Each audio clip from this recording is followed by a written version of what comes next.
Miles, I need this job. If the principal comes back and sees I'm gone, I'm gonna get fired. I know, but you gotta see this. Marco, why today? I'm so getting fired.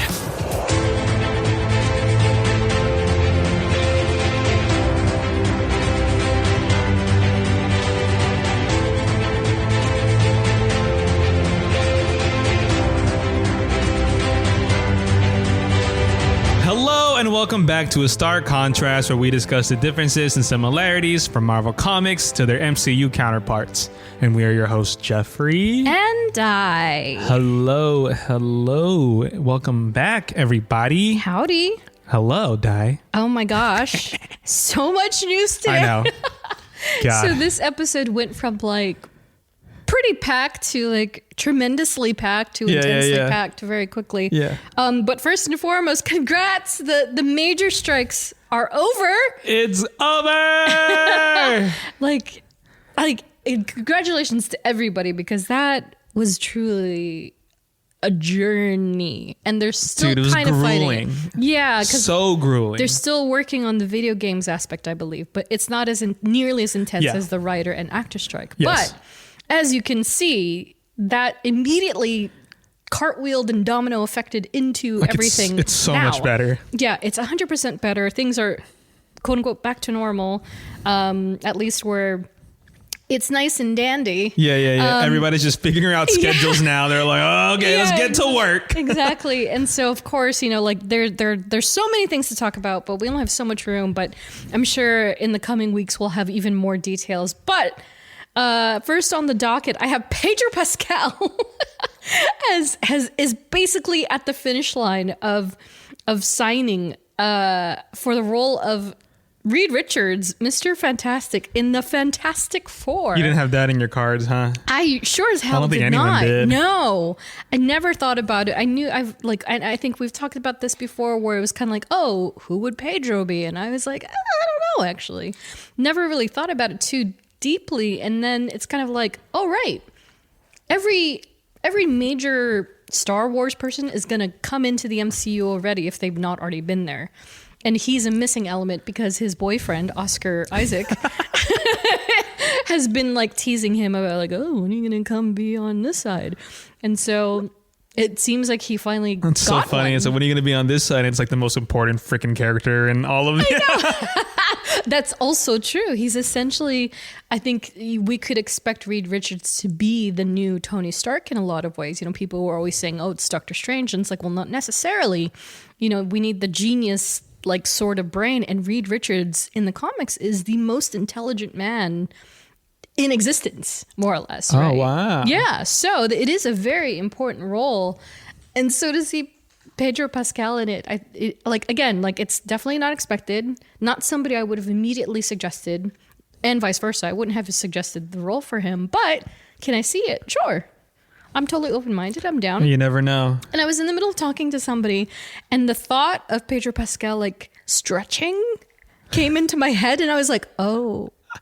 I don't know.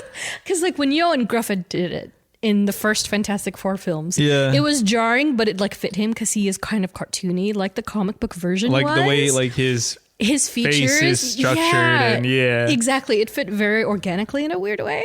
But to now see the Mandalorian and Joel like Miller stretching in a blue spandex suit is I wonder if like, let's say he does get it, you know, it feels like it's pretty much quote unquote confirmed. Yeah. Like, does he have to go on does he have to do the MCU diet, like workout type stuff? Maybe. I mean, because if you have like Johnny Storm on your team too, it's like you gotta just. Yeah, maybe a little svelte, maybe a little bit. I mean, they could be deviating. So Joel's gonna be buff as hell in season 2. That'd be amazing.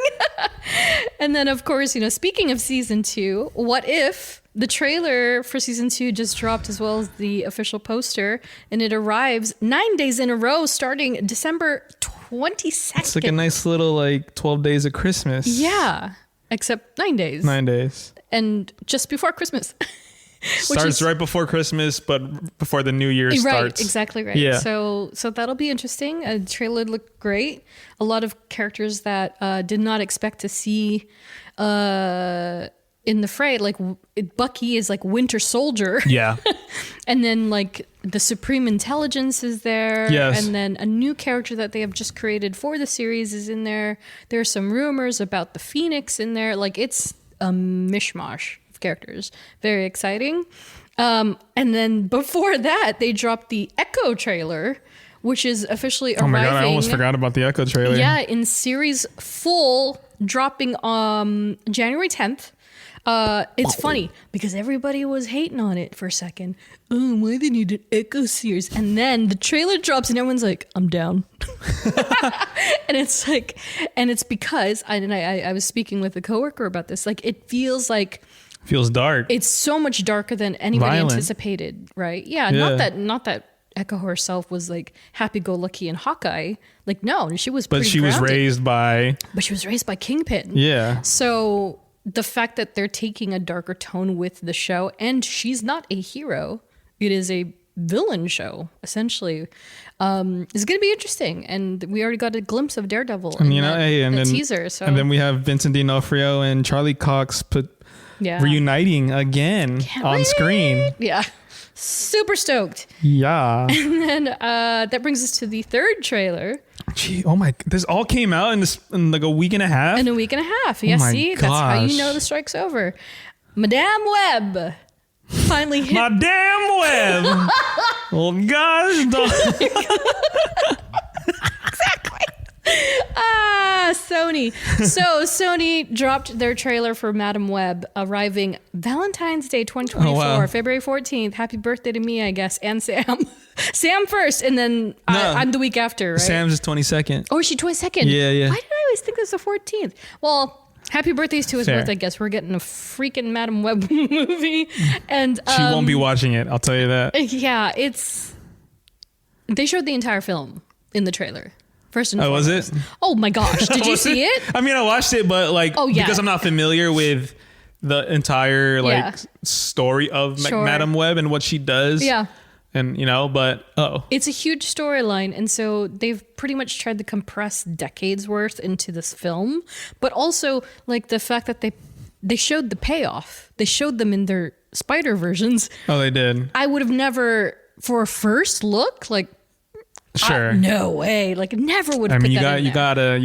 gotta sell. They had to sell it. You gotta so sell hard. the movie. Yeah. Amen. And so This is coming from me as a guy, Sydney Sweeney in a spider. settle down. No, but valid. Well, I love Sydney Sweeney Completely just in valid. general. Like, Yeah, because yeah, one, yeah. she's beautiful, and then Tusha obviously kills it in Euphoria, She's which I've fantastic watched in that. because of my girlfriend. And I'm like, she's crazy in that Yeah. series. So yeah, It'll be interesting. It'll be very interesting. And so they're not introducing only one spider with Ezekiel, but three additional spiders and spider women, which is definitely a first. And so none of the ones that we anticipated are well, I'll take that back. Anya, she's going to be one of them. But the other two I did not anticipate. So Sydney will be portraying Julia Carpenter, who is the first Spider-Woman. yeah. And there was, first people were like, oh, is it Jessica Drew? Which is the one that Issa Rae plays in Across the Spider-Verse. So it's, well, same but different. Hard to explain. She's not that one. She's Julia Carpenter. And then I don't know the actress's name by heart yet. But yeah, the other one is Anya. And then the final one is Maddie Franklin. And I thought there was a small chance she might have been Spider Bitch, who is known as Ashley Barton, who is like Clint Barton's daughter. From Yeah. So I thought it was her at first. I was like, what? And then it ended up being Maddie Franklin. And I was like, oh, okay. So different character again. But it's interesting. It's very interesting. They looked great, but the story, that's the part that I'm going to be, okay. And then first look at Mr. Ben Parker. I know, Adam Scott. That's Tom Holland's uncle. Yeah. Which is going to be interesting. Very interesting. Yeah, and then whether or not one of the infamous spiders will be in that film is another question. I wonder, too. I wonder like what Sony's trying to pull here, Right, because it could be a completely different universe for all we know. There may not be a Spider-Man in that universe. Yeah. Because I was like, why is there? There's three Spider-Women. So is there? And so this is. They all have spider powers? Yeah, they all have spider powers. Or they should. They probably do because the trailer says a lot. What are the chances they do the Spider-Man meme? I know, 4 right? of them. Oh, there's so many evidence that could go down. I don't know. We'll see. We'll see. Definitely. Yeah. Yeah. Will be an interesting watch. Yeah, it's like 3 months away. Less than 3 months away. Oh, gosh. Yeah, crazy times. And then, speaking of crazy times, the Loki season 2 finale also just happened last week ahead of the Marvels. So both Loki and the Marvels we're going to save for our next episode. So definitely tune into that. Woo! And then some sadder news, or is it? Both Taika Depends who you Waititi, ask. yeah, depending on who you ask, Taika Waititi and Jeff Loveness are out of their respective films for the MCU moving forward. So it's, again, I'd like to think it's just because scheduling and other projects. Yeah, I agree. You know, sure. like I said, the strikes really like messed like everything up, the timing up. Yeah. So maybe it's kind of like, okay, well, I'll just, you got to make sacrifices. So like, I won't do this. So it is what it is. It happens. So yeah, that's happening. Guess we'll find out more about that in the coming months as the phase 5 goes about, as well as the reformation of phase 6. But the films as we know them right now are being released as such, at least MCU proper. Deadpool 3 will be the first and only film of 2024, released in July 26th. Nice. Captain America 4 is still shooting for February 14th, 2025. Okay. And I think you mentioned that they I had think they're gonna go through some reshoots. Yeah. So We'll see how that yeah, goes. we'll see. I mean, look, I remember. Oh, you'll read down the list of the dates first, and then I'll say how I feel. And then Fantastic Four, May 2nd, 2025, with Thunderbolts July 25, 2025. So they're going to be hitting up Is that Comic-Con. 4 movies in a year? That is 4 movies in a year, with The Rebel Blade on November 7th, 2025. So we went from 1 to 4. And that's not including the shows that may come out in between. And I believe Daredevil is slated for January 2025. So, Wait, which one was January 2025? I believe Daredevil is going to be the series. Oh, shoot. Yeah, so the series is going to start in January 2025. I think in our last episode when we went on that 20-minute rant, was it like a 20-minute? Yeah, where we're just talking about MCU fatigue and like the way that these things releases. We're talking about how the strike affects it. Sure. So this is a direct result of that. Yeah. I think when I saw that Deadpool was the only MCU movie in 2024, I was like, okay, good. Like, yeah, that means it's like not so fast. they're not gonna like put all these movies all up in your content in your face. Yeah. So it'll be good. Yeah. I was telling Dai, I was like, I think Deadpool 3 might be like a soft reset for the MCU. Let people like take a step back, catch up. Yeah. Establish where the current state is. Yep. But then as you read the dates, it was 4 movies in 22. I was like, okay, well, that just totally defeated like defeated my statement. Yeah. But as long as it's good. Yeah. And then, of course, not to backtrack too hard, but like, with the Taika Waititi and Jeff Loveness like news, they also revealed that Destin Daniel Cretton will no longer be at the helm for Avengers Kang Dynasty, but will instead now be focusing on Shang-Chi 2, as well as the Wonder Man, which I believe is going to be a featurette. It's like one of those. It's going to be like Werewolf by Night. Yeah, special presentation, which is great. So those have yet to be slated as well. So, oh dear, it could get a little packed. Or they might be able to move one up. Like I could see Captain America moving up to December 2024. But depending how it goes, who knows? Yeah, depending on how it goes. Because usually, like these movies take at least. They should take. Yeah. At least minimum year and a half. And to so, make. yeah, exactly. And so to further embellish on that, the Disney Plus shows that are still pending release dates, but have been shot or in pre-production in some sorts, are Agatha, That's right. Ironheart, Daredevil to be confirmed. And then, of course, X-Men 97, which I believe is arriving January 2024. So we'll see. We'll see where they all land. But it seems like a pretty packed schedule. Hopefully Very they'll packed. hopefully it actually feel a bit more organic than it has in the last few years. But we shall see.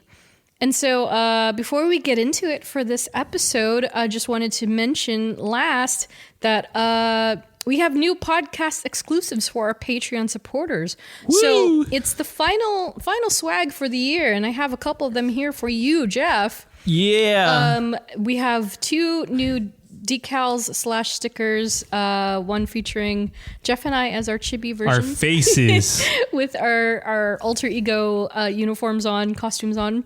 And then a 2024 logo decal. And then also coming soon is a lanyard. Yeah. With a card holder. So that's going to be great. Ooh, so a card holder? It comes with a little thingy. Oh, yeah. Thank God.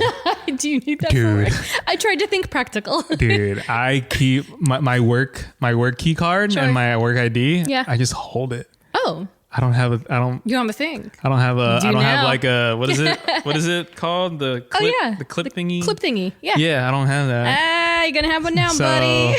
thank God. Got you covered. So if you want to support the show financially, that will be great. Yeah, if you want to give us $1 million, please. Yeah, would be just awesome. go right to it. But you can start humble, and as for patrons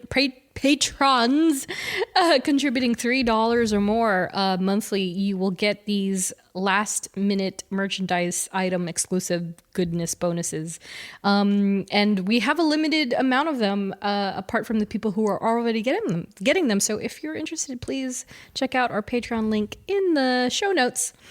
But that said, we're not experts. We don't claim to be. We're just a couple of nerds nerding out. And today, dear listeners, we're changing it up a little bit.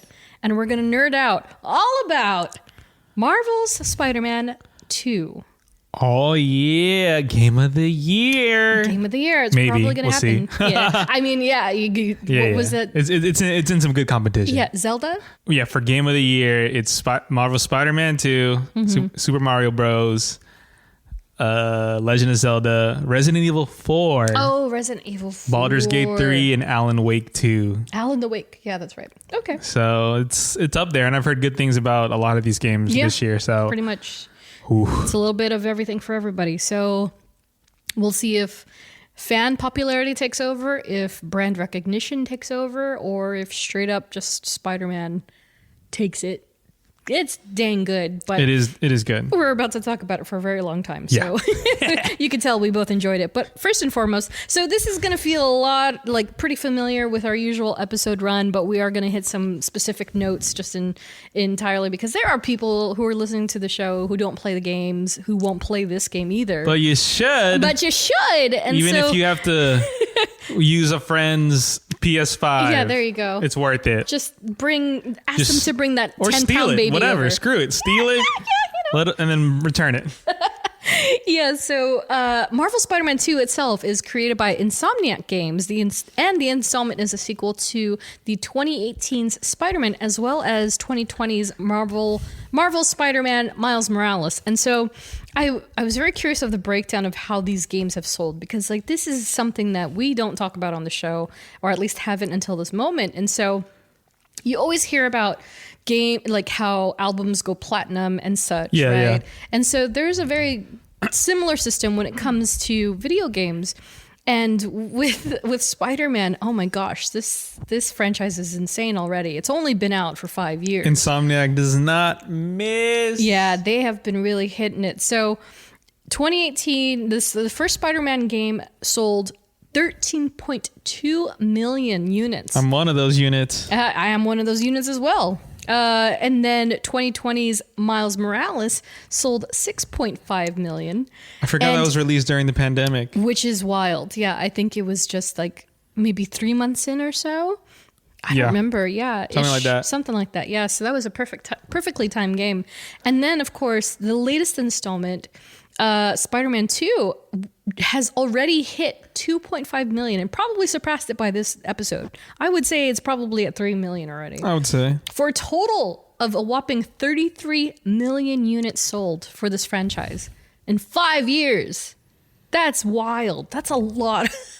That's a lot of sales. This is a $70 game. It's a $70 game. 33 million times 70. Oh my gosh. I don't know. 33 times 70 is 2.1 billion? That's a lot. Is that what it is? Maybe. It is. It is definitely a lot, but this game, this game is incredibly fun. It's so fun. I always have the best time playing it. The stories are always amazing. Yeah. I'm sure my math was off, just for the record. I just want to make What did you get? No, I did that. Yeah, the calculator's like, what? But yeah, but yeah, going back to sales, I was curious. And so I do have a couple of pop quizzes for you, Jeff. How dare you? Yeah, it's been a minute. So, do you, as a gamer, know what the highest selling video game of all time is? Oh my gosh. Wow. Whoa. Whoa. The facial expressions I just got were just amazing. It was a whole suite of them. The highest selling. That's so... Wow, that is a really tough question because I love playing video games. Yeah. And there are just so... All time. I know. All time is... Now that's like a trick question. Because I feel like someone could be like, oh, Super Mario Brothers. That would be a worthwhile answer. Or I would say even Mortal Kombat. The first Mortal Kombat. Or I would also say, hey, maybe it's... What if it's Pong, dude? Like, what if it's... Or what if it's Donkey Kong when in like the 8-bit? Yeah, like there's a ton of like games, right, that have cemented childhoods across the globe. Right? Like Worm, you don't know. Galaga, Pac-Man. Yeah. Like there's a ton of them that could just be number one.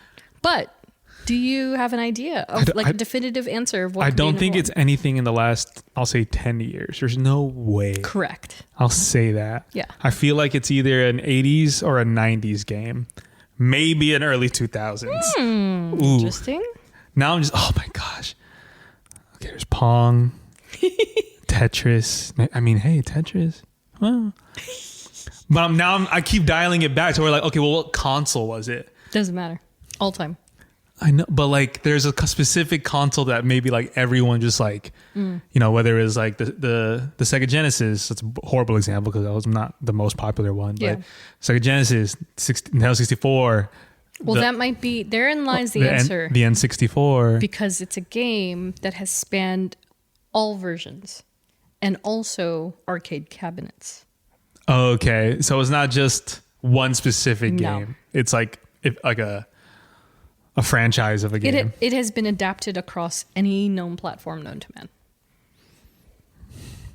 My gut is saying like Super Mario Brothers. That's what my gut is saying. I think it is on top 5, but it is not the highest. The highest you did say, which is the wildest part to me, because you actually, for a kid that was born in your era, I'm actually quite amazed, and I'm more so impressed. But highest selling video game of all time, with 520 million units sold to date. That's a lot. It is basically the Michael Jackson Thriller of video games. That's a lot. Is 1985's Tetris. Wow. So my deductions were pretty on point. Yep. It's either an 80s or a 90s game. Solid. You just got it. Well done, Jeff. Yeah, well, I didn't get it, but my knowledge is insane. You definitely get credit for even mentioning it. That's fantastic. But yeah, so... yeah, that makes sense. The tagline of Spider-Man 2, be greater together. So I wanted to read the official synopsis, which is kind of funny.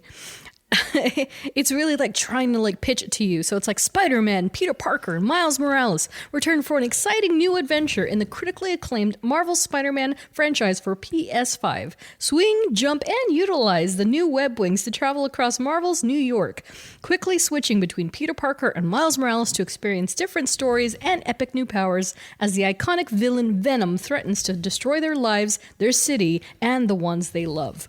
Yes, take my money. Yeah. And so I'll say, you know, like, if you played the first game, was it the first game? And at the very end, it was Norman Osborn looking to this tank with Harry Osborn floating around in it.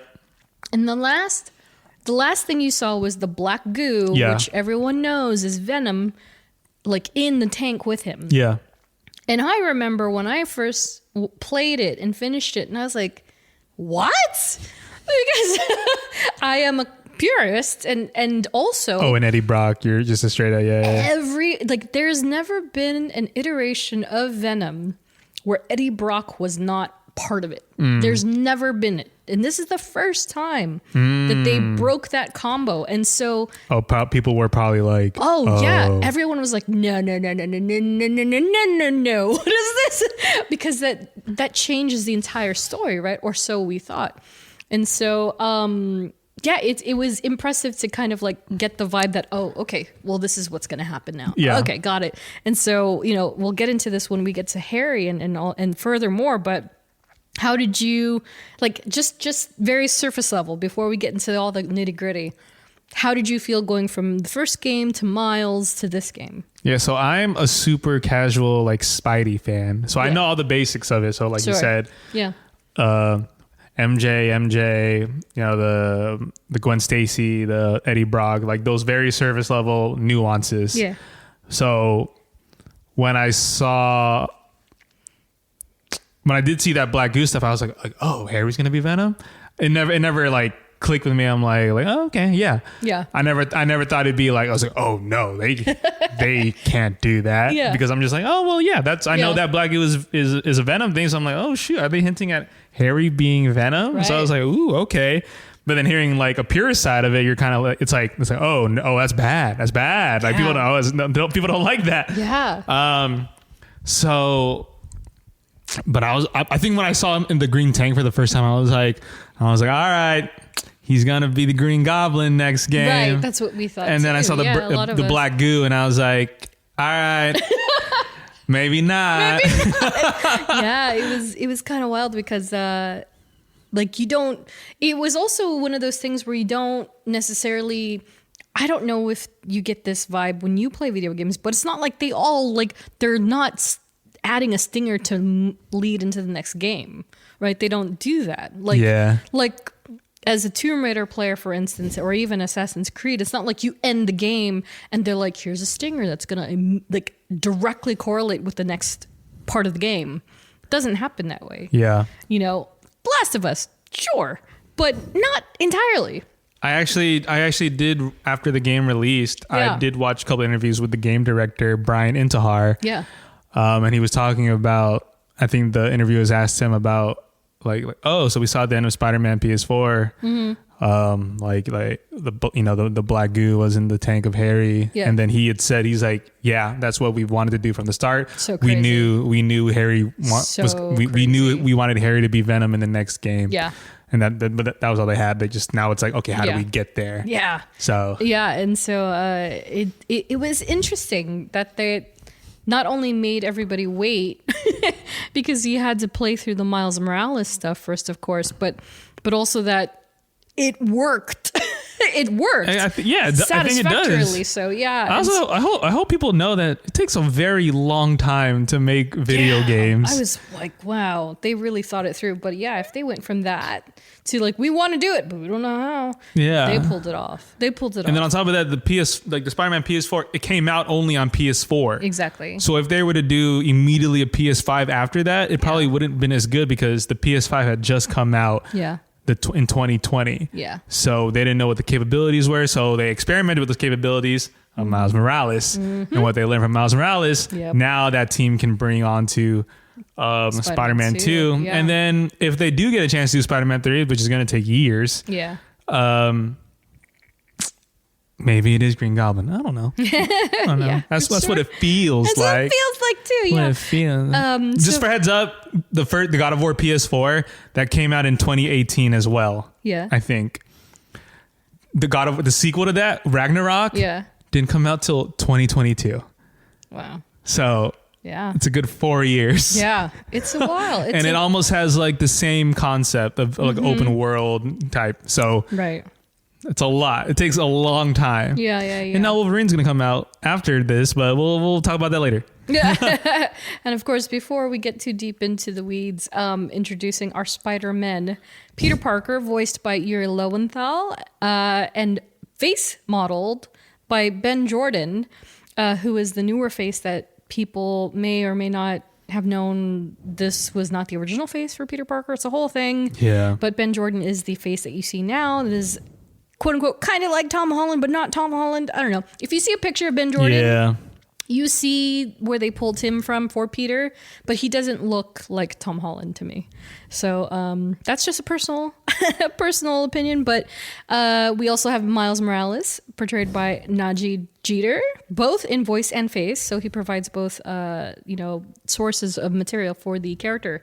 We're gonna go in an interesting order here. So, what is your favorite suit for each Spider-Man? There are 71 suits total. Dude. 35 for Peter and 36 for Miles. And I Yeah. did link it just in case you wanted a reference. But if you know, Well, I am a huge fan, and because it wasn't in the first one, I'm a huge fan of the black webbed Tobey Maguire suit. yeah, That's like yeah.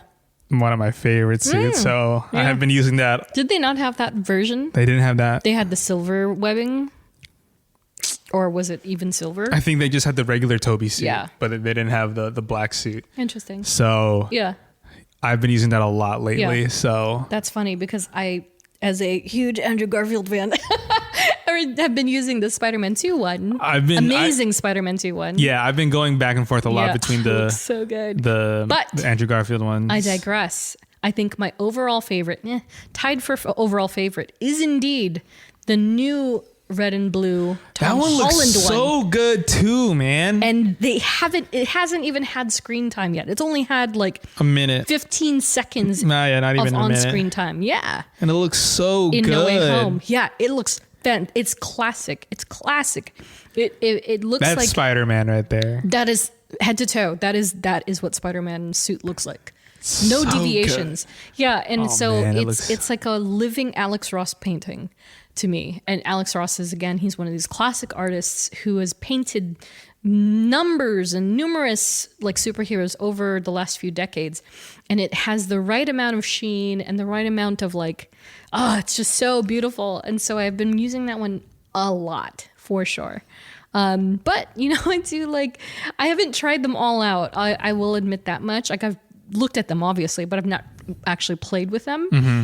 But I had to take my beloved Spider-Man Noir for a spin, and he does talk like Humphrey Bogart sometimes, which is really funny. Oh, really? Yes.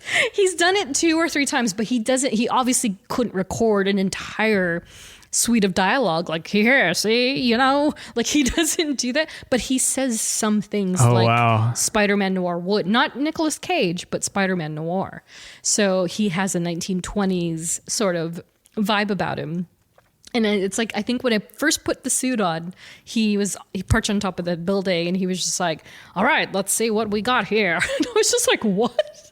And it's because he's dressed as Noir Spider-Man. So I love it. Love the Into the Spider-Verse stuff. Very awesome. Especially Miles's, the cape suit. He has the cape. Have you unlocked Yes. that? Yeah. Yes. Have you unlocked them all? Yeah, I have. And so, yeah, I love that one. And of course, like they introduced, oh gosh, I would love Peter B. Parker, but I don't know. We can talk about that shortly, maybe. Yeah, the Across the Spider-Verse Yeah. one I use a lot. Yeah. I use the Black Panther one Oh, for interesting. Miles a lot. It's cool. The Forever suit, yeah. Yeah, it's really cool. But yeah, there's obviously an abundance of suits. How do you pick just one? I know Billy, a listener of the show, he has been sending me on Instagram, like he's been pairing them up. So he likes them to be matchy-matchy. Damn, I'm the same. Are you? A little bit, kind of, yeah. I am sometimes, not entirely, but he's like full on it. So Peter Parker, what am I calling him by his full name? Like I'm Gamora. Peter's suit, like if you have him in the white, he has him in the white, then he has Miles in the white and red. Yeah. And all black. So it's like the night monkey suit. And then, and then Miles is like blacked out suit, the black suit. Yeah. Stuff like that. Do you have a personal preference between the classic black suit or Parker's like symbiote black spider suit? I like the Raimi suit. Like, No. But like between those two black ones, do they do the Raimi one too? Yeah, I love the Raimi black suit, man. Especially when it's like. Oh, you meant that one. Yeah. Oh, okay. I was like, okay, that makes so much more sense. Yeah. Yeah. No, the Raimi black suit is. Oh, interesting. I've been using that a lot. Okay. Fair enough. Yeah. Because there's like the Venom suit, the symbiote suit. Yeah. And I'm like, as soon as I'm out of a cutscene, switch it. Yeah. So when it comes to powers and paraphernalia, there are 3 skill trees, one for each Spider-Man, plus skills for both of those, a total of 58. It's kind of crazy, like, Dude, actually going through the game because, like I've 100% completed it. And so like looking back on it, and we talked about this in our mini Marvel when we were talking about like, how do we go about gaming as individuals, and Jeff was more of a storyline linear person and I'm more of like part storyline, part progressive. So when you start to hear the breakdowns, it's kind of intense, like how much stuff you have to unlock. So for the skill trees, at least the skills for each Spider-Man, there are a total 58 that you have to unlock. Peter has 18, Miles has 15, and then together they have one that's them tree? together. The shared tree is 25. And then plus 4 suit tech upgrade tiers with 10 health, 10 damage, 10 focused, and 10 traversal for an additional 40 additional things you have to unlock. For the suit tech. For the suit tech on top of the 71 suits. So we're already at 150 or more stuff, which is so crazy. And then the collectible types, including Marco's memories, Mysteriums, photo locations, and spider bots. So like, oh yeah, I've been going crazy. Have you unlocked everything? Well, yeah, I've unlocked everything. I've finished the game 100% once already. Now I'm in my second playthrough of the story, but I'm just approaching it a different way where I'm trying to I'm trying to be the most leveled up Spider-Man before I get to the final mission. So what did you think? Let's break down the 4 collectible types because those are actually the most interesting as far as like side stories go. Yeah, all those side missions had a little story scene. Marco's memories is really interesting because it was kind of an unexpected thing because they really do they kind of like bamboozle you by literally throwing you into the game, like in progress more or less, where you have to take down Sandman. And so Marco's memories is like this whole fragment thing where it popped up from now and then you had to defeat the sand people and collect the crystal, get the crystals to break them open, to make this what comes together as a statue of Marco and his daughter. I thought that one was really good. I liked the Mysteriums because it was very different. Yes, they were fun too. They were very fun. I really dug the DJ ones. I thought those were so fun. Like, I think you only did 1 or 2. You only do it once in the initial. It's so that was really fun. I had a lot of fun doing that one. I know. I wish they actually gave you more of those. But it's basically like combat missions. Yeah. Kind of flex your combat practice, which I like. Yeah. I have 2 more that I have to do to get gold status. I have done gold on all of them except for 2. And one of them is like, don't get hit once. Yeah. It's so hard. I just did that one. So hard. I got hit and I was like, all right, restart. Yeah, 100%. I just let them, and like, you can't just like, sometimes you can't restart that thing. You have to just restart from the whole thing. Yeah. And so I was like, just hit him. Just hit him. And so I just wait for him to get hit. And then he finally dies, if you will. But those are fun. The photo applications I like personally because I love like photo mode. So not even having to go into photo mode and just do photo ops as part of your like tasks is fun. And then you send them back to Robbie, which is great. And then cute little dialogue at the end about like how what did he say? Another friend told me said it verbatim the other day. I was like, damn, dude. And it was just like, you forgot one thing that really makes New York what it is. And I was like, yeah. what's that? And he's like, the Spider-Man. And I was like, aw, that is really cute. And then, of course, my favorite thing, which I didn't realize was going to become my favorite thing, was the spider bots. Mm-hmm. And so spider bots have been a thing for years now. I didn't realize I was wearing my Spider-Man sweater. Oh, yeah. Wow. That's hilarious. But the spider bots, you know, because I thought they were just going to be like regular spider bots. Because this is not unlike the ride at California Adventure. Yeah. The whole premise of the ride is that you're catching the spider bots or destroying the spider bots. And so the fact that they have woven this into the actual game itself was pretty awesome. And then you realize that they're all character based.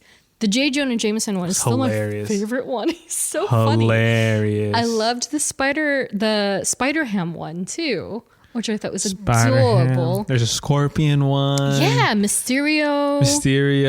There's Spider Monkey. Yeah. Oh, he had a little banana. Yeah. And of course the dialogue that goes with all of those. But the one very different thing about that scenario that sets it apart from the rest is that it has an amazing cutscene when you complete and collect all of the spider bots, which is like insane. So huge, not this wasn't already expected, but huge spoiler alert. Like it opens up an across the Spider-Verse portal to the bar with no name. To the bar with no name. Yeah. And also, like, it's in the traditional proprietary animation style of the films. Yeah. Which is crazy. Yeah. And they name drop Miguel. I'm like, what is happening? I know. Holy smokeroonies. So who knows, like, if that ever gets taken a little bit deeper in the future, but it definitely could, because they've already reworked the animation style just to suit the across the Spider-Verse, like suits, right? Like, you know, Miles and Noir, they've already reduced the frame rate. And so they have that technology baked into the game already. So what's to stop them from doing the whole game? What Brian Intihar said about that specific is like, well, yeah, we had the Spider-Bots thing. Yeah. And they wanted to, and I think he talked to the Across the Spider-Verse team and like, what can we do here? Yeah. And so that's what they came up with. So it's like hey, if we want to do something, we can, because now we have that outlet. Yeah. But if not, you know, it is what it is. But that's so nuts. It would be bonkers. Like, I know. Even just to have, which I hope is the bare minimum that they do in the next Spider-Man installment, but at least like they did with Mysterio. Like, there were portals and you have to close the rogue portals or something. Mm-hmm. You go in and it's force pushed like into the Spider-Verse style fighting, or characters that come in or whatever. And, you know, depending on how they take it with the villains that are introduced, that could also determine how and why they get to that point. But we did have a listener comment. Super fanboy guy. He didn't like the Marvels, by the way. Can't talk to you anymore, buddy. Sorry. In terms of gameplay, how do you think Spider-Man 2 compared to the first game? Oh, man. Is it weird that I found it easier this time? Or maybe I'm just more seasoned as a player, but possibly. I found it a little easier for some reason. That is tough, because it's always like... Because I think when you experience something for the first time, it's always, that's when it's the like best. Sinister 6 was like the ruin of my day. Like that's I think when you experience something for the first time, it just feels like nothing could ever get better than this. Or if not that, it's like, how do you top this? Yeah. Right? So then, Spider-Man 2, I think there was more... I think, oh my God, see, now it's tough, because in the first one, you're dealing with the connection with, it's with Peter and Doc and Doc Ock, right? Yeah. But also, he loses Aunt May. Yep. Which was brutal. Oh my God, I cried. Brutal in itself. But then I think this game is more about the relationship of Miles and Peter, but then it's Peter and Harry. Yeah. and then also I think also MJ, but I think it leans more towards Harry. Yeah. Because of that dynamic. So I think I guess it depends how connected you feel to those relationships from the first to the second. Yeah. Because I will say Harry's voice actor is really, really good. Like I'm like, oh, you know, I believe in this friendship. Like I believe this. Yeah.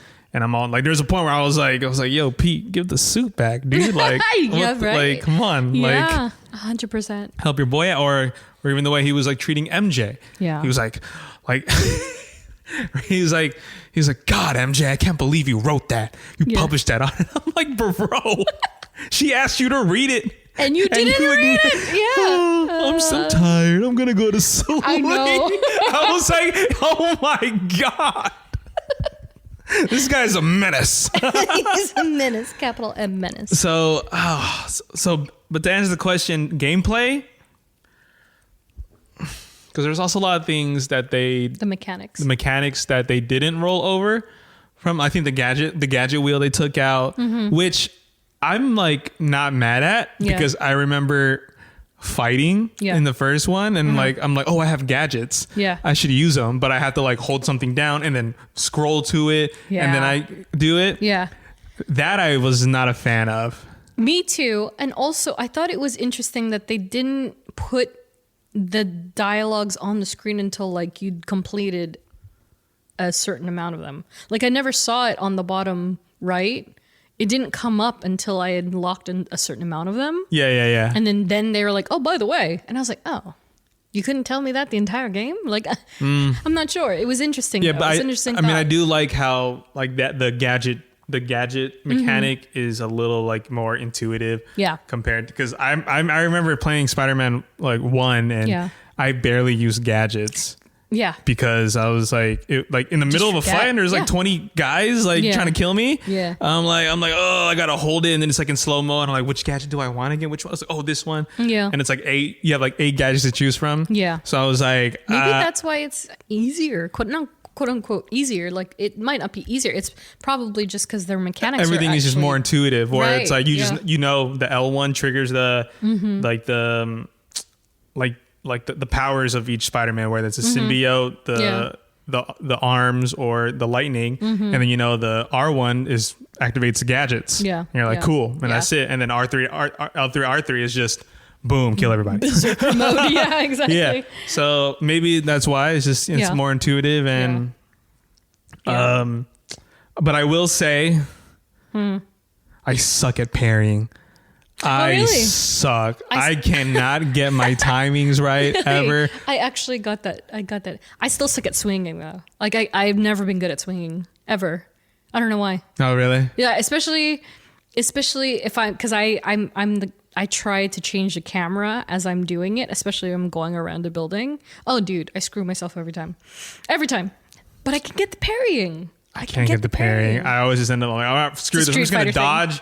And then I'm like, but I'm also like, I'm a big combo guy. I'm like, boom, boom, boom, boom, dodge, boom, boom, boom, dodge, gadget, boom, boom. So I'm ready. So I gain enough focus to where I build up my powers. So I just use that if I know I'm in a pickle. I'm like, oh, boom, like L1, X and whatever. And I'm out of it. But is there a clear winner between gameplay of 1 and 2? I feel much smoother in number 2. Yeah. So much smoother. Is that technology based or is it just like preference? I think it's just, like I said, like just the more intuitiveness of it. Like, I guess because I know what I'm doing now where it's like, I can hit a combo. It's like, oh, I have this, like I can jump into the air and I drag people up in the air with a web. I think fighting combat just feels more intuitive compared to Spider-Man 1. Yep.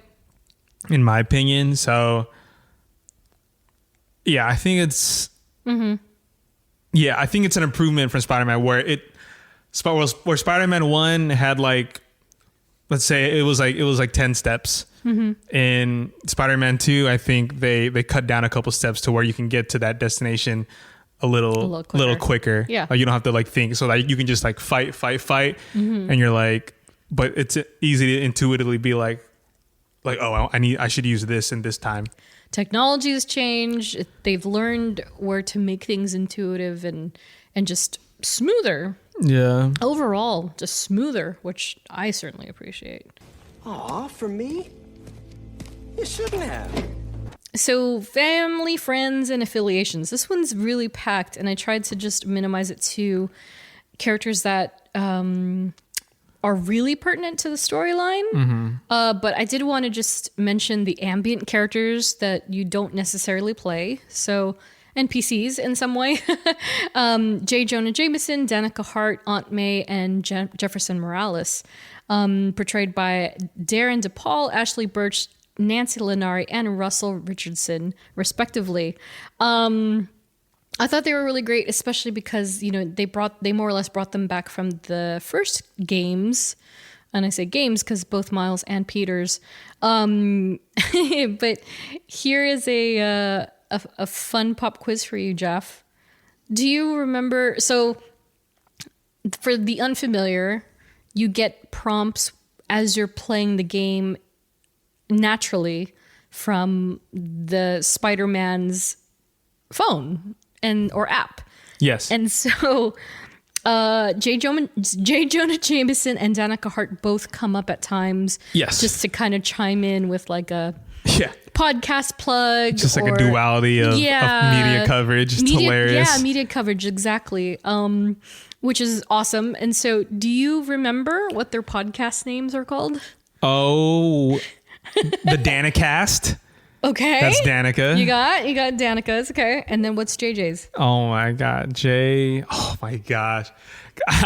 There's sometimes where I just tune out JJ. Oh, 100%. And I'm also notorious for accidentally cutting it off and then you can't replay it. Yeah. Because I jump into something so quickly. The Danica, and it's just so funny when JJ, he was like, I think we sound more like JJ than the actor sounds like JJ. But he's great. Darren DePaul, you're great. well, he was like what happens when the Sandman was let loose? Yeah, I was in my exactly. limo and I woke up and I was behind Spider-Man. I do not consent to this. Even like the nice things that he says all comes back to like how bad Spider-Man is. I know. It's like how Yeah. like how do you find a way to just crap on Spider-Man? He's the spinner. Even when he obviously saved the day. Yeah, right. But then, he says in one of them, he's like Spider-Man saved. No, what did he say? He's like, more than 25 pedestrians were saved this afternoon in the attack by the venomous black goo. But you know who didn't save those people? Spider-Man. Just died. I was trying to not sound like him, and I still can't do it. But like he so does sound like that. good. Like he does. Like at the end, he'll still knock on him. Whenever, like, dude, JJ, come on, relax, dude. Oh my God. You need to remember. That was so good. What is the name of J. Jonah Jameson's podcast? Is it the Daily? No. No, sadly, it is not. I don't know. Damn it. It's Just the Facts Just the Facts. with J. Jonah Jameson. That is not true. Dude, Yeah, Just the Facts. it's so hilarious. He's so good. But yeah, I like that he's like subtly in the game. Like he's not intensely all over it. Like he's just in it enough that it's like, oh yeah, there's J. Jonah Jameson. There's Jonah. Mixed with, of course, Danica as well, because Danica's all pro Spider-Man. So that's great. And it was also nice to have Aunt May and Jefferson. I gotta say, I did not expect them to be in the game. Honestly, I was just kind of like, oh, they've moved on. But they play homage to them, I think, very well. Yeah. And they gave great purpose to the storyline itself for both Spider-Men. So I love that. And then there's also Rio Morales and Ganke Lee, portrayed by Jacqueline Pinol and Griffin Puato. I don't know how to say his last name. Puato? Puatu? Yeah, Puatu. Griffin Puatu. who provides the voice for Ganke, but Johnny Lim is the face model. And Jacqueline did both as well for Rio. Yeah, they're great. I think Rio is a great character in general, in the comics, in the films, in the game. She's great. The big one with, before I get into the Rio thing, the Ganke parts were also great. I love that he is also very much the guy in the chair. He's always helping the Spider-Men. He helps both of them. I like that he helps both of them, and not just exclusively to Miles. But also aiding Peter. But yeah, the big twist with Rio is that, from the get-go, she's very honest and open with her son that she's like officially trying to date. She's in the dating sphere, and she's wanting to get past the loss of Jefferson. But yeah, the big shoe drop at the end of the game is that she introduces Miles to her new boyfriend, who is Albert Moon. And honestly, I was like, no freaking way. Yeah, I was like so excited for you because when I went there, I was like, oh my god, no way, Dai's gonna freak when she sees this. At first, it was funny because my first two thoughts were like, are you kidding me? Like, holy crap! Like, what? And then also I was like, why did he bring his daughter to the So for the uninformed, Albert Moon is the father of Cindy Moon, who is Silk from the comics. So she is the third spider person in this new. Yeah, that too. But she's as canon goes, she was the other person to get bitten by the same spider as Peter Parker. So whether or not they actually follow that, who knows? But it is interesting because in the comics, she has a full-fledged family. Mom, dad, sister. Yeah, this one is just... It's just dad. It's just dad. So it's kind of like, okay, lots of questions already coming up. Insomniac they're taking leaps. Yeah, I'm like, go with it. You made the Harry thing work. I have faith. I have faith that you can figure this out. So I'm very curious to see where that's going to lead and how, and especially with like what we had just mentioned about the Spider-Verse element. Like, oh my gosh, this is a perfect way to introduce the Inheritors. And so if you don't remember, the Inheritors are they're basically vampires that suck and drain the essence of spider entities across every multiverse. So if they're bringing them into, say, Madam Web, which is what the whole Ezekiel thing and having multiple spider people in one place is basically about. Yeah. And then also introducing the Spider-Verse in the game, and then also bringing in Cindy Moon, who is essentially known to be the bride of the big baddie. Like, she doesn't know it, but that's what happens.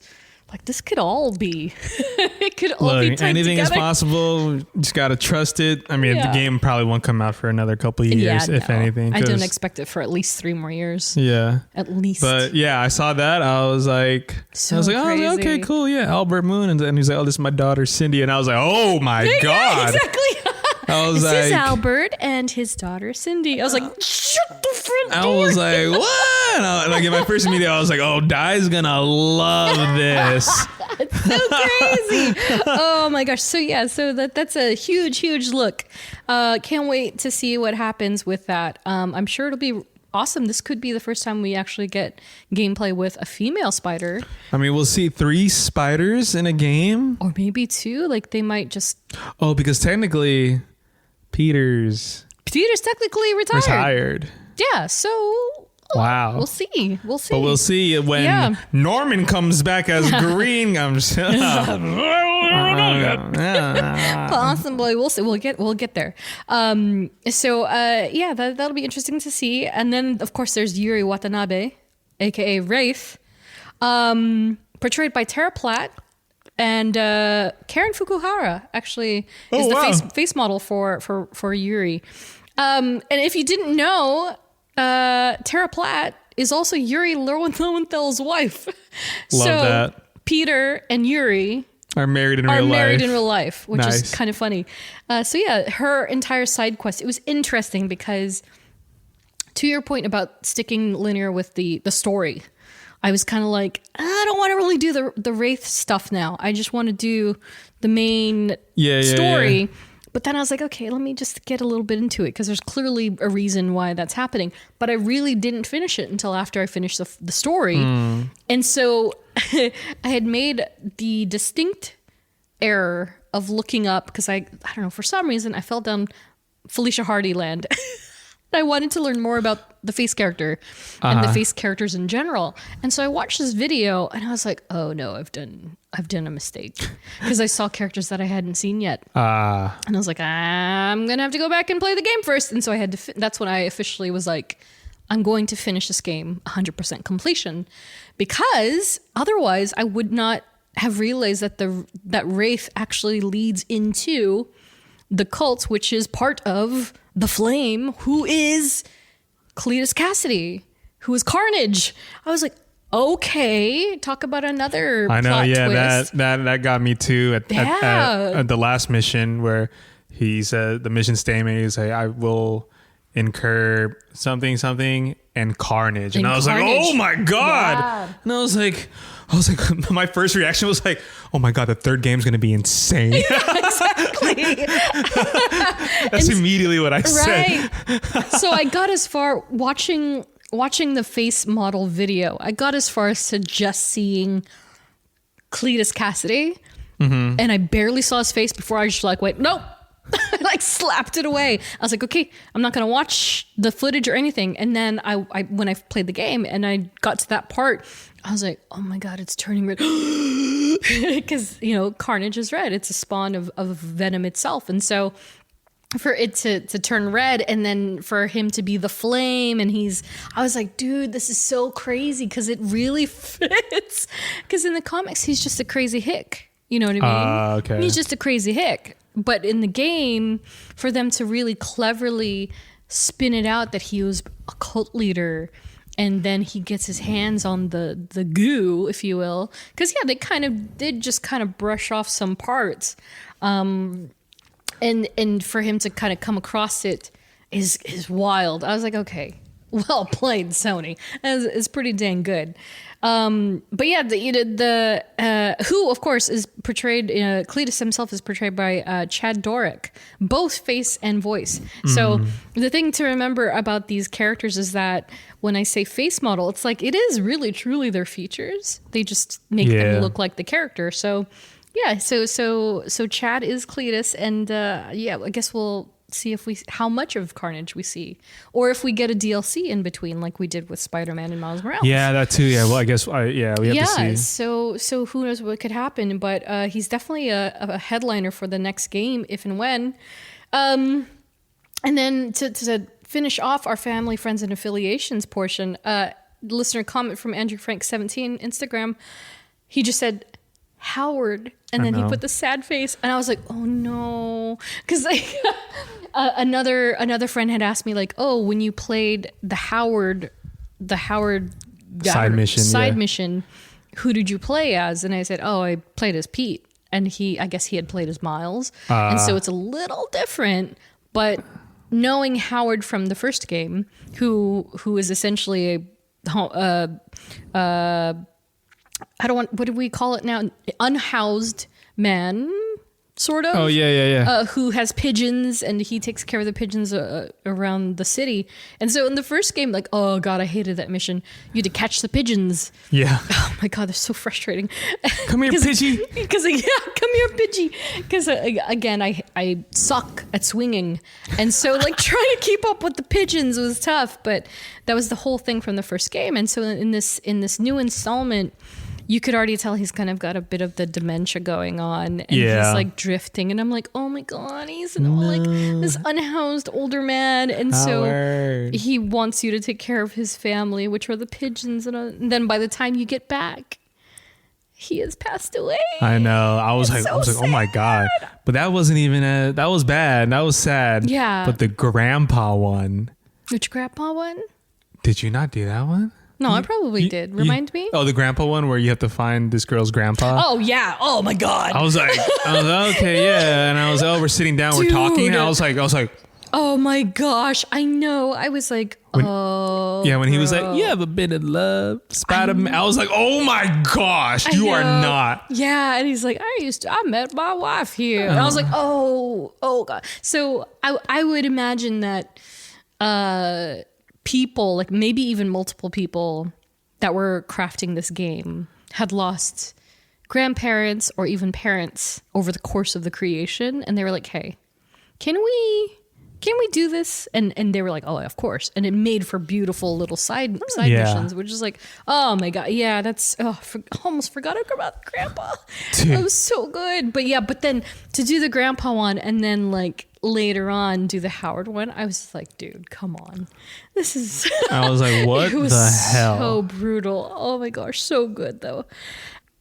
And in lighter topics, love interest. So throughout the game, we're obviously dealing with both Peter and Miles' respective love stories from the previous installments. And so first and foremost, as she should be, Felicia Hardy, aka Black Cat. I love her so much. Portrayed by Erica Lindbeck and with Jamie Lynn Evans for her face model. I literally just put perfection. Yes, I agree. She's so good. I agree. And I didn't know, and I'm going to call you out right now on this show, Andrew, but Andrew spoiled it for me that she was in the game, actually in the game, because I thought they were playing me. I thought they were just showing her on screen like, oh, she's one of the targets, but she's never in it. And then he was like, isn't it crazy? And I was like, bro, I have not gotten there yet. I was furious. And then I got to see it and I was like, okay, I'm good now. But to actually get time with the character, dude, that was play with her. That was a crazy mission. That was definitely a crazy mission because so I was good. like, oh, okay, cool. Like, here we go. Well, one, I was like, oh, Felicia. I was like, yeah. Felicia. New suit, too? On a new suit. Whenever she was like, is that you, Red? Yeah. It's like, Spider, stay out. And I'm like, ooh. Say it again.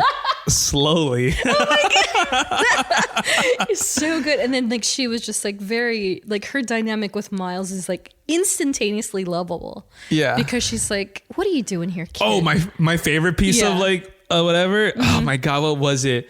They're fighting at the museum or whatever it was, and she was just like, those aren't dogs. They look more like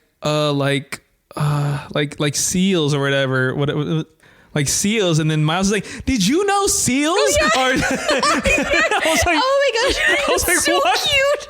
I love that, and I love the way that Najee like his performance is not unlike Shamik's, in that he has this like sort of like really wholesome tone to his voice at times, and that was exactly one of them. Like seals, like he was just like so excited. Yeah, he was like, "Did you know seals can da da da da da?" So cute. But I also, what I loved about that mission, and I remember when I first went through it, and I texted you, I was like, Dai, when you get to this mission, it's gonna be so like. Because it was on top of being a black cat. Sure, it was magic with going at the Sanctum Sanctorum. Yeah, with Doctor Strange, and they're portaling, and I was like, oh, we got magic in this mother, like we got magic right now. So good. And then like we're going through portals, da da da, and then you go through the ice and Icelandic, and I was like, whoa, this is sick. It was really good. I was like, this is really insane. Good. So that was like a really fun. Yeah, that was a really fun mission with Black Cat. And I love that they retained the character style for her in that, like, her actions, right? Like, you never play as her in this version, but like after being introduced to her from, what is it? The city that doesn't sleep. What is it called? Whatever. The heist one. Yeah. Like you get a feel of the mechanics of that character, even though, you never play her. So to see her working instead of Spider-Man, working with Spider-Man Miles Morales, and how their like dynamic goes, and she's portaling in and out, she's blowing kisses, she's doing her thing, and they're also building the dialogue between them, and she's just like, so where's the other Spider-Man? Couldn't be bothered to come. I was like, oh my god, she's the perfect ex-girlfriend. It's like, she's Red, so is good. that you? I know. I love her. I love her so much. And so, yeah, I thought that they spent a good amount of time with her. I don't think it was too much. I don't think it was too little. I think it was just right. And they send her off. My canonically bisexual queen. She went to go save her girlfriend in Paris. Which is fantastic. She's so beautiful. Oh, she's so good. She's just so great. I love Erica Lindbeck's voice on Jamie Lynn's face. It's like perfect combination for that character. Yeah. But yeah, I hope we get to see her sooner than later, and get another installment with her. But somebody we do get a pretty good amount of time with, once again, Mary Jane Watson, portrayed by the lovely Laura Bailey by voice, and Stephanie Tyler-Jones as her face model. We're just going to nip the bud right off the top. Do we feel Mary Jane Watson is overpowered? Mary Jane, walk 'em down, Watson, baby. That's so crazy, because Jeff showed me this amazing TikTok, which I then reposted on our profile, but by Bubba Green too, where it's just like in the first game, quite literally, like she's sneaking around in the museum, she knocks over a box, it's over.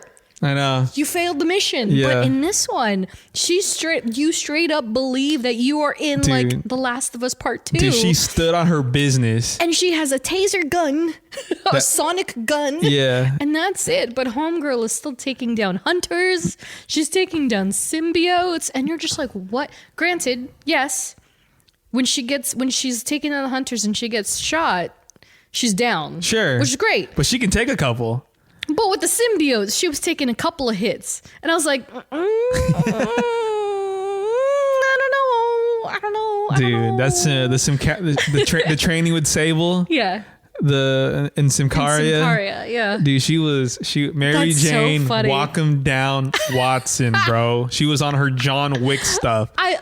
I'll allow it, because it was fun. It was definitely more fun than it was the first time. I just finished that because I'm on my second playthrough. I just did the mission where the hunters invade on May's house while Peter has the symbiote still. It's nighttime and you're sneaking around trying to get to Pete. Yeah.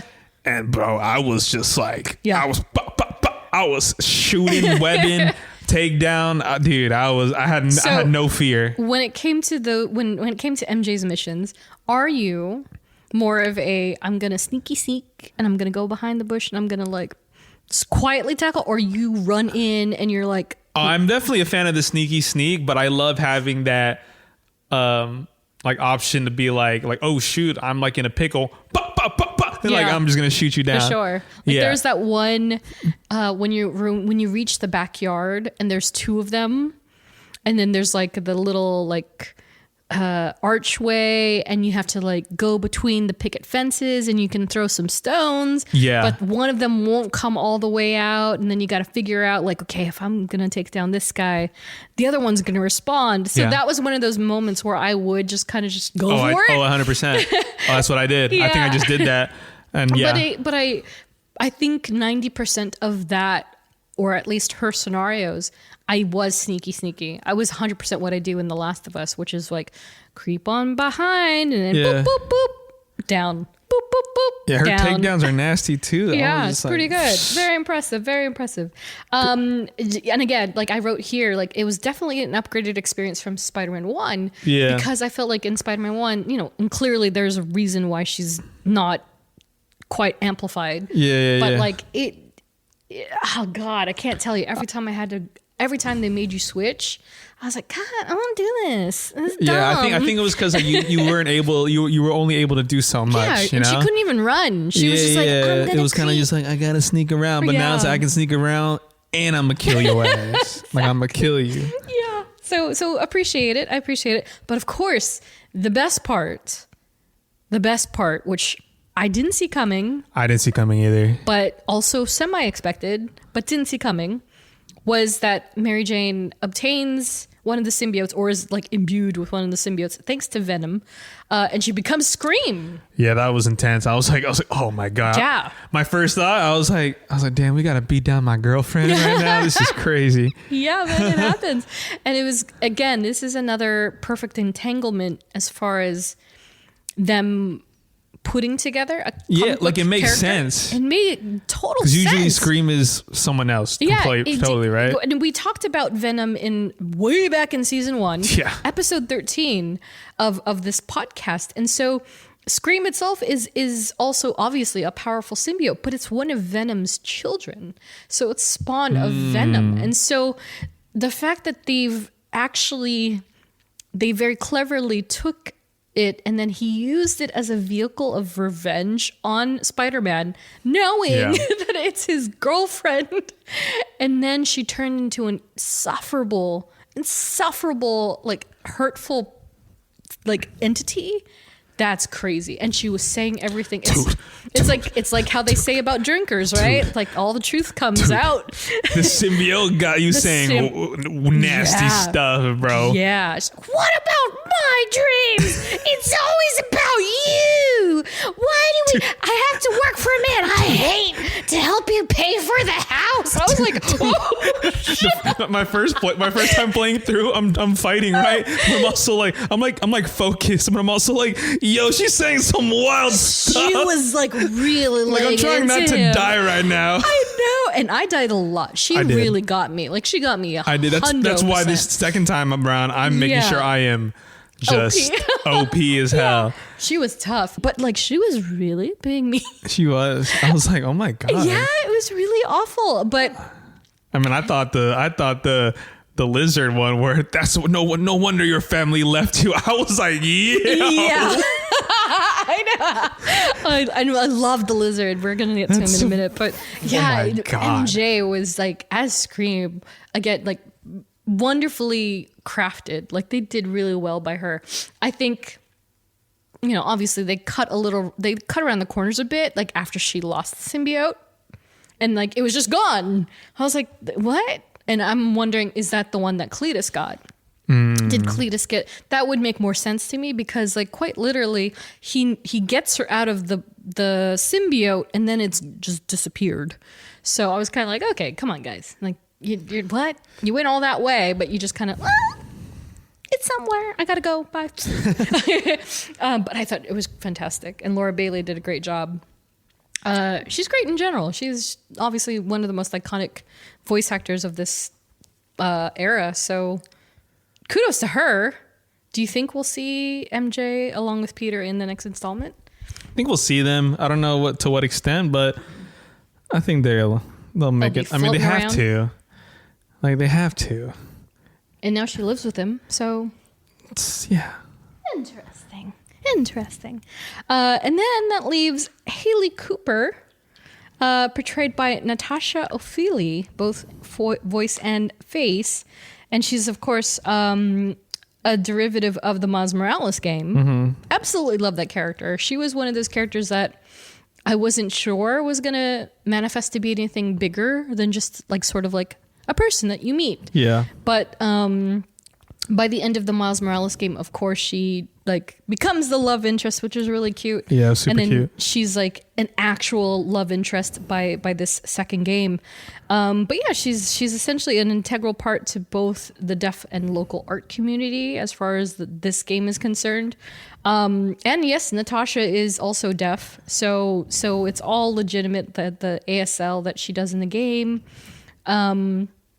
is fantastic, and I really, really loved what they did with Haley as a character, because not only in the game and how she would send Miles text messages that then turn into voice messages, like it's like their own version of Siri, but the fact that you got when there's that moment that the florist has gotten graffitied on. He's got vandalized. The street vendor, and Miles arrives and he's like, "Oh man, what happened?"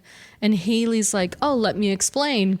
And then you get taken into Haley's world, and then the volume is down. You basically, everything's kind of muffled. It's all muffled and muted, and you're like, oh, you get to live as like what it's like to be a deaf person, and just have to focus on cues and use your very much use your eyes to kind of figure out, okay, what's happening here, and then the cute little cat. Oh. Which is like, I know that got you, huh? That got me solid because I was like, oh my God, aside the little paws, it was Bucky, basically. It was my Bucky. And I was like, oh my God, dude. So I love that side quest, and I love that like you got to meet this other person that was like struggling to be an artist, and Haley was just very much open-hearted and open-minded enough to like kind of be like, oh, I do art whatever every Tuesday, come through. And she's such a great character. Okay, before we get down to business, there's something I have to tell you. I'm fresh out of honey. And then that brings us to our crazy town banana pants part of the show. So, notable adversaries. Holy smokes, there's a lot of them. There is. I like wrote down the first couple, and then I was like, oh wait, there's this one, and then there's this one. Oh, and there's this one too. So we're gonna go down the line, not too heavy on some of them, more heavy than others with others. Mm-hmm. First and foremost, Flint Marko, we just talked about him not too long ago. Sandman, portrayed by Leandro Cano. And he essentially opened the game. Great character. And I think the effects that they had with him were fantastic too. Very like everything that we know about that character, have learned about that character via cartoon or film. Yeah, it's pretty much there. A great first intro mission. Yeah, it was so fun. So good. But the big baddie that steps up right after him, Sergei Kravinov, aka Craven, portrayed by Jim Peary. He is huge. I thought he was so well produced in this game. Like he was so well like cultivated. Yeah. Like you really got the mass of Craven and felt like he is a dangerous dude. Like he's got a freaking like tiger like or saber-toothed cat like skull attached to his shoulder. Like it's insane. It was insane in the best way. And of course it is kind of funny because he does look like Jim Peary. Mm-hmm. But just like Jim Peary doesn't have facial hair. So it's like, imagine Craven without the eyebrows as intense and no beard. And that's basically his voice actor. But yeah, in this game, he's hunting the original Sinister Six, sort of. It's clearly more than that. Which then, of course, includes cameos by villains that we fought across both games so far, including Shocker, Vulture, Dr. Octopus, Rhino, Electro, Lizard, Mr. Negative, and Black Cat herself, which is kind of crazy. And so this is wild. So first off, shout out to Mr. Bula, who is one of the senior, I believe he's the senior animator of the game. One of my friends that I like coincidentally met during art gallery for the first game. But would you believe that I didn't realize this until, again, I looked at that face model video. Uh-huh. And so the lizard popped up on the screen, and I was like, I know that guy. Who is that guy? And so Mr. Mark Whitten does the voice for Lizard and Dr. Connors. He's also the face character. And I was like, oh my gosh. So all this time I've been playing these video games, not realizing, I was like, dude, this guy looks so familiar to me. He used to work at the Natural History Museum. Oh my gosh. Wow. Yeah. And he was part of the performing arts team. So he was clearly, he's an actor. Like, yeah. But like he has produced like music. He used to be in the live stage show we used to have. Yeah. And I was digging and I was like, okay, because he left sometime last year, and I assume it was actually to do the work for this game. And so I was looking up on his IMDb. He was also apparently in some Black Widow one-off. Oh, wow. Prequel side story something, and he portrayed Hawkeye, which is crazy. Now that's crazy. Like, wow, why did he have to leave? I have so much to talk to him about. But I was like, wow, I know the lizard. That's so crazy. But yeah, that was so wild to me. I was like, oh my gosh. And so again, more to the face model thing, because it was so wild to actually go through all of it. But yeah, the Kravinov family side quest. What did you think about that and the hunters? Oh, the hunter blinds, right? Yeah. Well, one, that family is messed up. I'll say that. Dude, right? Like, I don't remember offhand how many children he has in the comics. Yeah. But I was like, wow. But like, I mean, I'm just more intrigued on this, like this whole hunt concept. It's like, It's oh, so what crazy. do you? It's exactly like like an actual carnivorous family would be. Like, I They get it. Eat their young. Like, I see why Craven is, there. Yeah. He's like, I need an equal, and Yeah. he did, and Yeah. he died. Yeah. I know, exactly. But that was like his life aspiration, right? Yeah, was he's like, I'm only gonna die. I want one of them to kill me. But they have to be just an equal or better than me, and Right. Yeah. he got his wish. Yeah. But I love the hunter blinds. I love. Did you do most of them like stealthy? Yeah, especially because you could, right? Yeah, you could. And so I didn't use Miles though. I used Peter, but I did them all. Like I would do the webbing. I would come from up top. Because once I realized you could also web up like the robots, I was like, Yeah. easy. Yeah. So, but I would go in and fight if I got bored enough. I was like, let me just fight. Yeah, I think I would like just do a little bit. Like I was like, oh, I got these guys out the way. Cool. Now I just want to flex my combat. Just be like, oh, do I Yeah, exactly. level up a little bit. Yeah. But yeah, those were fun. I always love just doing things that are just straight like combat and stealth. And I love the new stealth mechanic of the web line. Yeah. You can create your own web lines. Yeah, that was so clutch. I love was that. Like, okay. To actually be able to do a web line like wherever you need to. Yeah. And on a flexing, like scale, like it doesn't have to be exactly parallel or whatever. I thought that was really great because again, it was cool. It was like building a web like a la Andrew Garfield in Amazing Spider-Man 1, where to trap the lizard, he like makes webs that are in all directions, right? Yeah. Pie chart. It's all over the place. So I really like that. But to also hear how each tape would surface with Craven and his children, I was like, wow, this is crazy. I didn't realize that there was going to be this entire side thing and you're going to have to fight them all. So that's why I kind of did go stealth at first, because I was like, crap, if I finish this, is one of Craven's children going to come out and fight them? But then you get the big plot twist of them all is that they all died. Yeah, during the hunt during the hunt, they killed all his children basically, and they all killed each other, including his wife, I guess. I think so, something like that. Yeah, and then you hear with the very last tape, and it's even Pete was like, "Oh, well, that's dark." Yep. Which is so crazy. And I just thought it was really well done. The fact that you do get a big chunk of Craven even overlapping with the Venom storyline, I thought it was fantastic. Yeah. I just loved everything with Craven. I thought it was really great. Like the interiors for the Secret Lodge and the mansion that he took over. Yep.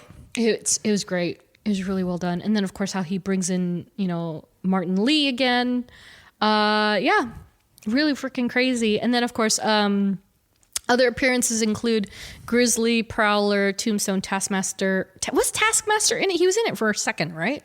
Yeah, his up. picture popped up, but nothing came of it. Yeah, and then Mysterio, and of course the Chameleon, who could come in. Yeah. Yeah, because we do see at the end of the hunt side quest that the Chameleon is Sergei's brother. He's his brother. So it's like, oh, okay. And he's assumed somebody else's identity. And of course the Chameleon is exactly that. He's more or less someone. That's kind of a scary power. It's very scary because he can take on anyone's face. He's a shapeshifter of sorts. So who knows who he might take on with the next game or his next appearance. Yeah. It's just going to be kind of crazy.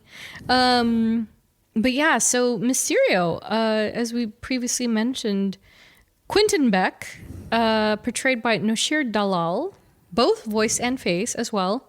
They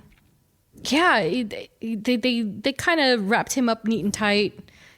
That was an interesting plot twist as well, because I didn't expect Mysterio. It's funny because like both treatments of Mysterio is not traditional. So he's not some magician wizard, cut and dry. Like with Jake Gyllenhaal, he was a tech-based, I don't know what you would, illusionist, right? Yeah. And then in this game, he's got these Mysteriums, and he's working with these two women who are helping him, I don't know, execute this technology that basically turns on you. But the fact that you get plot twisted and it's actually them Yeah. is kind of, it's messed up, but it's fun. I thought it was an interesting ending. He was clearly not a villain that was supposed to be taken super seriously, but still fun. I don't think we'll see him again. Like, yeah, but I had like, those are one of my favorite side missions, the Mysteriums. Yeah, so much fun doing them. It was really interesting because like they were kind of spooky, and just the scenery itself was actually really cool. And then of course the side quest with the DDR Guitar Hero throwback was so fun, and it's like a remix of the Spider-Man theme. I loved it. I better see you in 10 seconds. Oh no. You're breaking up. Well, soon. I can't believe I just did that. And then there is some guy named Harry Osborn, portrayed by Graham Phillips, both in voice and face. So Graham looks exactly like Harry. Yeah. That's basically I saw the that, actor. Yeah, he's just, his hair isn't as fluffy and it might not be as light, but he is soup to nuts the same person. And where do we even go with Harry? So he's got this debilitating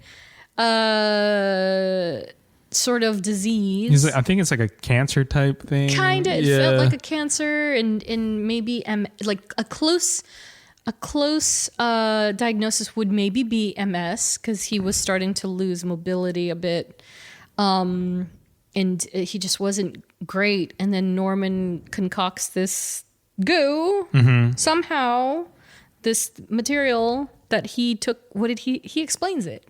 Like he found it. It came from space. And which is down to the canon storyline for Venom, right? And so whatever he did to it in the lab, he made sure that his son got it, and it helped him, which it did. But he went a little crazy along the way. Now, Norman Osborn is insane. Yeah, and so Norman Osborn himself was portrayed by Mark Ralston, both voice and face. Yeah, so some of the memorable moments with Harry, I wasn't sure how to feel about the character at first, because I knew where it was, like, you obviously get from the get-go, oh, okay, he's Venom. Like, you get it. Yeah. Almost immediately. But, like, you don't really get a sense of exactly who Harry is in Peter's life, this version, until the Coney Island scene, which I really appreciated, because I did. Did you do every single game? I did, yeah. I did every single one. I did on the second playthrough. I was like, I'm going to do it. Yeah, it's cute. It's really fun because, like, again, it's like it's other mechanics in that world that you get to try out on a very mundane level. Yeah, and I was like, oh, what are we doing? I was like, you know what? This feels right. It's cool. It's very cool. Yeah, and the details that they would put in stuff, the crane machines, and like once you win the prizes and you get to put on the glowy neon glasses and hat, and it's really nice. And so the bonding experience throughout the game with Harry, and kind of reaffirming like his relationship with not only Peter but also MJ, and how they are very much a trio, I thought that was really cool. But yeah, it isn't until the end of that Coney Island scene that we see that he is indeed Venom, or at least has the symbiote suit. And it's funny because I said to Jeff, like, when I finally got to that part of the game, the suit very closely resembles Agent Venom. Yeah, I think that's what Brian Intihar said. It was like, it's so cool. Yeah, I loved it. I was like, oh, it's Agent Venom, It was but pretty it's fun, not yeah. Agent Venom. And then you kind of get the idea of how strong this guy is, and also being able to play as him in that form, advancing further into the Venom stage, which is, oh my gosh.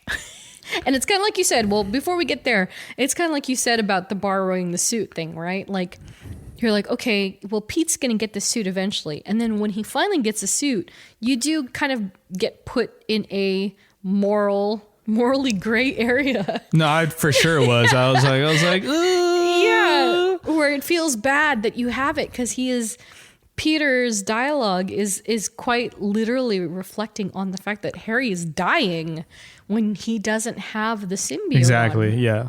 And so you're put into this whole space of like, oh, the power feels good, but also this is bad. Yeah, His friend is also dying. just gets to the like during it. I was like, we just need Dr. Connors, da da da, and I'm like, all right, cool, like let's do this. Yeah. And then you start hearing Pete being like, oh man, this feels good. This makes me a better Spider-Man. And I'm like, Yeah. you selfish bastard. Like That's the thing. Like Peter Parker and Spider-Man as a whole are. It's one of the most iconic characters of all time, and what makes him so wonderful is that he's personable. But also a terrible, terrible fact of the matter is Peter Parker is one of the most selfish characters of all time. yeah. 100%. Which is what makes a lot of the stuff that MJ was saying like, oh, snap. She's actually telling the truth. That's also how I felt about Miles too at some point Yes. too, like with his the revenge he wanted on Lee. Yeah. I was like, Yeah. They get put- there was definitely points where I was getting mad at both. Yeah. And Miles it's and Peter. fully intentional, right? Yeah. Because it's like they want to help everybody. They can do both. But then it's always cake and eat it too. It's with my these job two. to protect you. Right. So not only do they have like a mad case of like martyr syndrome, I know, yeah. but they also have this really terrible thing about being like, I can do it all. I can do it all. And it's like, You can't. but at the cost of what and who? Yeah.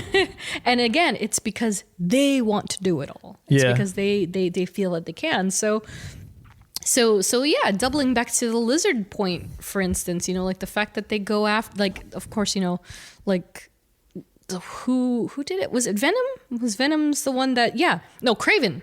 Kraven's the one that wanted to bring the lizard out again Yeah. so that he could get he could hunt him and vice versa. But then Harry and Peter realized, we could get the serum. It could help reverse the issue, blah, blah, blah, blah, blah.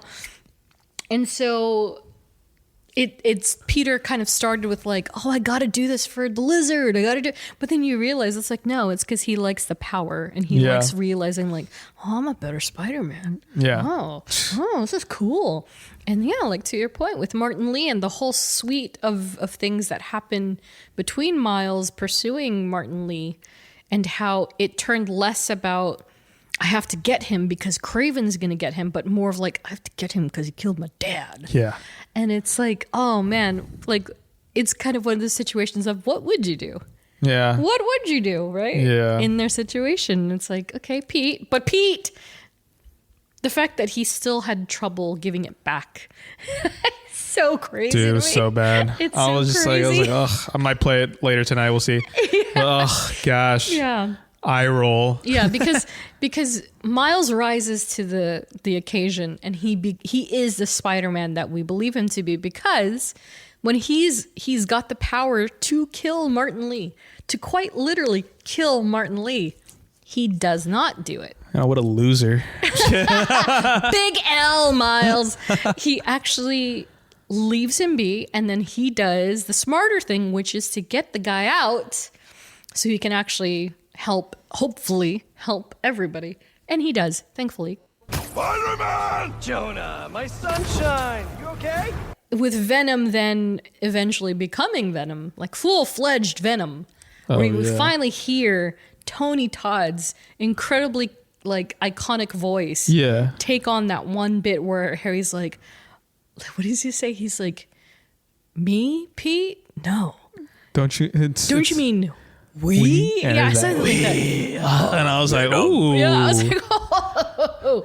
And Tony Todd. So I actually sat in on this panel at San Diego Comic-Con, right? Like I got to walk right in because the strikes really affected the convention. But Tony Todd was there as well. That's when they announced him as Venom, and he did the voice like in like live, and it's crazy.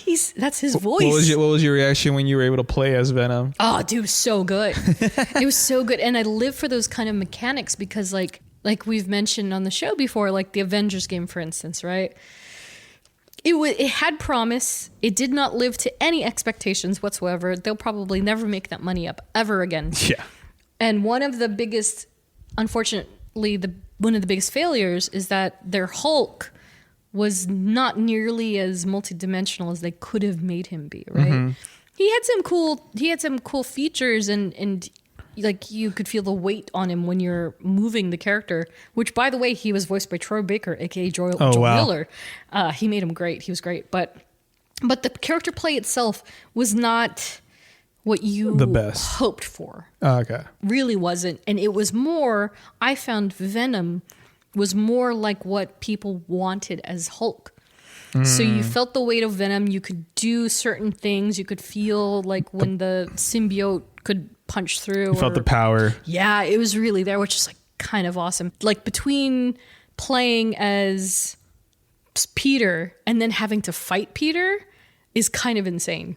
Because like it's just like you're fighting you're almost fighting yourself. In that respect. So the way that they played that, and then also like you're playing as Venom, and you're like, oh, I'm having a great time, and then you have to fight against Venom. You're like, this sucks, because he's so powerful. Dude, he is. I was like, powerful. Oh my god, get this guy out of my face. So these character switches are awesome in this game because they're also so quick.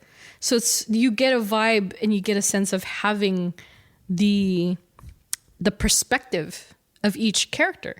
So you get this perspective of being Peter against Venom, of being Miles against Venom as well, and then of being Miles versus Peter. Jeez. And then vice versa all around. So you know every fighting perspective there is. So it's kind of crazy. I loved being able to, like, that whole clearing of Oscorp as Venom is insane. And so, yeah, I really enjoyed it. But, you know, to my surprise, because I didn't really spoil myself with any of the footage or anything. But to then the minute Pete figures out the serum and creates the anti-venom, I was like, ha! I literally said it. I was like, there it is. Yeah, the minute the suit turned white, I was like, anti-venom. And he's like, anti-venom. I was like, ha! I got that reference. Really cool. Love that too, and the entire like retaining of the powers too. Mm-hmm. Like he still had the symbiote powers, and if you L3 or R3'd, he'd turn into, you know, it's just so great. I think overall the Venom symbiote was treated pretty well. Yeah, I thought they did really great stuff with it, and it was multifaceted, and yeah, it's gonna be freaking chaos if they bring Cletus Cassidy in full force, because Venom is one thing, but Carnage is another. But I will say, if there's any way to bring Harry back from comatose stage, it could be Venom. So we could get a Spider-Man Venom Carnage game. What if it's just like a different Sinister Six? It's just like Venom. It's so crazy. It's Venom, Doc Ock, Carnage. Do you think they would bring Doc Ock back? Well, the end credit scene. Oh yeah, I guess so.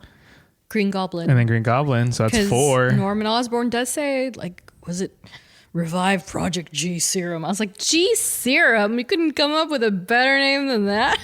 Like I said, so maybe it's another version of the Sinister Six. Yeah, it could be. I mean, they've not... And then Sandman and Mysterio right there still in the breathing flesh. They could. Like I said, there's a lot of characters they could choose from. Exactly. Yeah, it's insane. But yeah, I wouldn't be mad at it. But Venom, we could actually get to play more as Venom. If and when. Because, if maybe this is how they bring in Eddie Brock. And because they need to battle Carnage somehow. And there was a video game called Maximum Carnage back in the day. It was pretty tight. But this it might not be able to it might not hold a candle to this next one if they really pull it off well. Don't leave me hanging. Trying to soak over here. Not on my watch. Come on. You're too much, man.